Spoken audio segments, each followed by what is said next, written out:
In today's video, we're going to be working on the A2 card making project templates. This book is a curated collection of my A2 card making templates. It's full of templates that all work and coordinate together to create A2 size projects. If you're interested in this book, you'll find a link in the description box down below where you can purchase it. Alternatively, you could just watch this series of videos and write down the measurements as we go through each project. I will leave a link in the description box down below for the playlist for these projects. So for today's video, we're going to take a look at the A2 card base, and then we're also going to take a look at the card box. So we'll work on both of those projects today.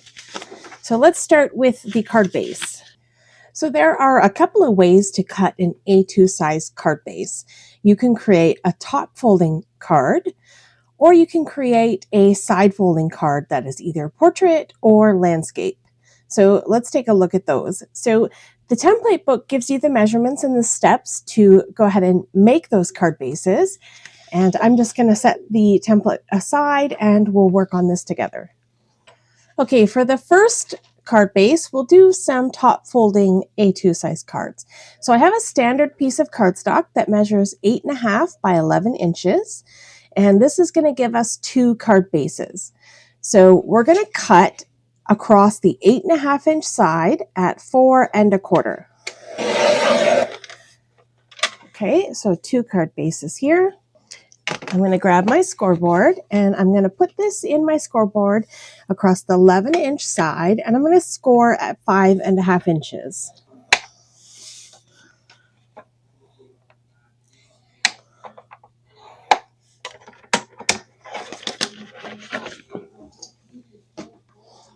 Once we score those lines, we'll go ahead and use a bone folder, crease those folds, and again, crease those folds.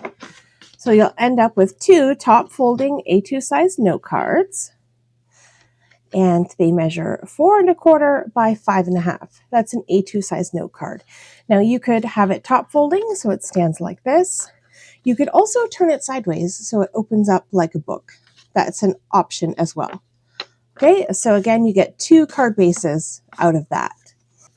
For the alternative way, we're going to cut across the 11 inch side. So we're going to cut that at 5 1/2 inches. Okay, I'll grab my scoreboard and I'm going to pop this in across the 8 1/2 inch side, and we're going to score at 4 1/4. I'll do that to both pieces, 4 1/4. And then we'll go ahead and crease those score marks. Okay, 1 and 2. So now you have 2 card bases that measure 4 1/4 by 5 1/2. You can choose to decorate them as a portrait, which opens up like a book, or you can choose to decorate them like this way, like landscape, which opens up like that. So you can make an A2 size card in 4 different orientations. Okay? At the bottom of your template, you'll have an A2 card layers guide.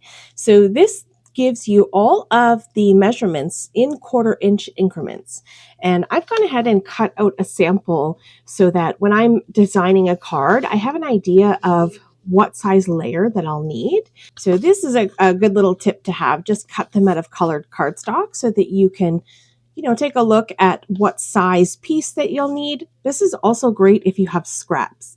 If you have a scrap of paper and you want to make sure that you have enough for your project, you can just take your pre-cut piece and line it up to your scrap to make sure that it's big enough to fit your needs.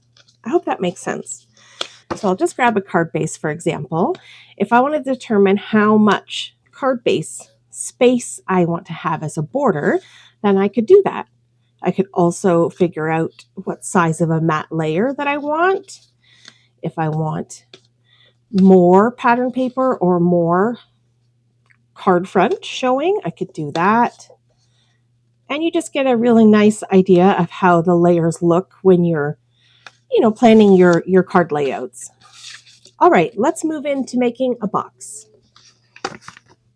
So I've got my box template here, and I have this pretty fairy forest pattern paper, and I'm going to pick out something, of course, pretty. Ooh, I like that. Let's go with this butterfly. So I need two pieces, one piece that measures 8 1/8 by 6 7/8, and then another piece that measures 9 by 7 3/4. Okay, let's see what that looks like. Okay. Now, these scraps I can save to the side and I can make coordinating cards that match with my box. So I'll save these for another video. So the smaller piece is going to be the top of the box. So let's score that piece first. So across, oh, that's easy. Score all four sides at 1 inch. Well, it can't get any easier than that. One,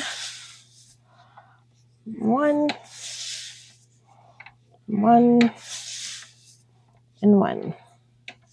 Okay. So we'll set that aside. And now for the bottom, we're going to score all four sides at 1.5 inches. So 1.5, 1.5, 1.5, and 1.5. Okay. Now, if you look at the template guide, there are a few areas that we need to trim away. So these 4 little spots on each piece of paper, we just need to cut a little bit out just to help everything move together. So from the bottom, we'll come and cut that score mark away. Again, cut this score mark away. And one more time, we're going to come and cut this score mark away on the other side. And again, cut this score mark away on this side. Okay, can't really get any easier than that. So we have 4 little cuts to release these tabs. Okay, we'll do the same thing on this piece. And we're going to cut away this score mark. You can angle it if you want. It doesn't really matter. You're not gonna really see it. And if anything is kind of crooked in the end, we can always fix it. So I'll cut those pieces away. Okay, next step, we're going to glue back all 4 flaps inside. So flap A is now defined in your template as these little tabs. These are flap A, and this is flap B. So you want to take flap A and glue it in behind flap B. Okay, just like that. So first thing we should do is crease all of our score marks so that we don't have any resistance folding here. Okay. Now we're going to take the little A flaps and fold them in like this and glue them down inside of the B flap, just like that.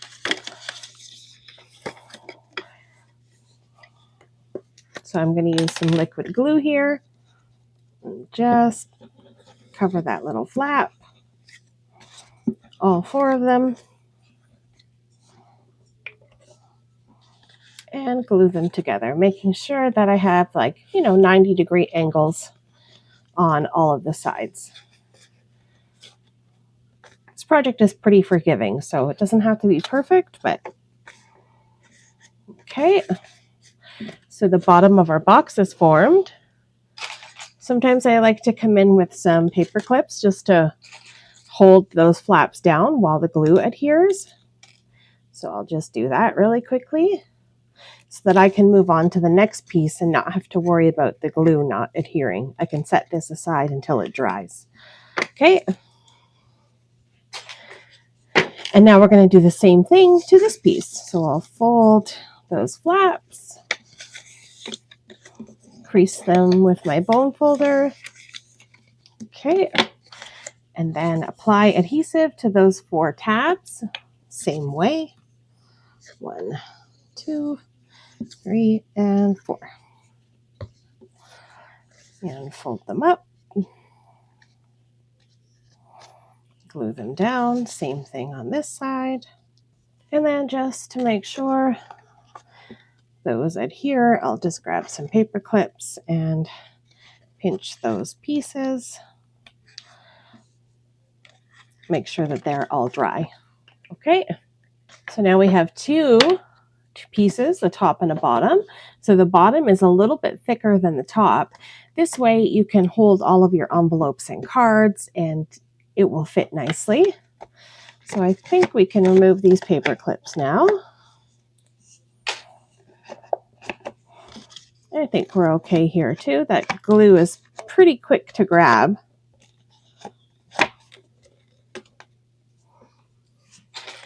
And now we can put our lid on our box. Perfect fit.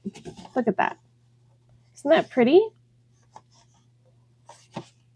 And if you want to strengthen your box, you could use the scraps that were left over to, put inside, give it a little bit more strength, make it, stronger or whatever. You don't have to do this, but you just cut up a piece and put it in there. This way it's not like super flimsy. So if you want it stronger, you could use either a heavier card or you can use the extra pieces to reinforce it. But this isn't designed to be like, something someone keeps for the rest of their lives. It's, it's designed for a gift. So, and that's it. Okay, so that's it. Super quick and simple. We've made some note cards. We've talked about card layers, and we created a card box. So stick around for some more videos in this series that share more projects from the A2 Card Making Project Template books. Say that 12 times fast. I don't think I could say it one more. All right, thanks so much for joining me, everyone. Have yourself a lovely day, and I'll see you in the next one. Bye.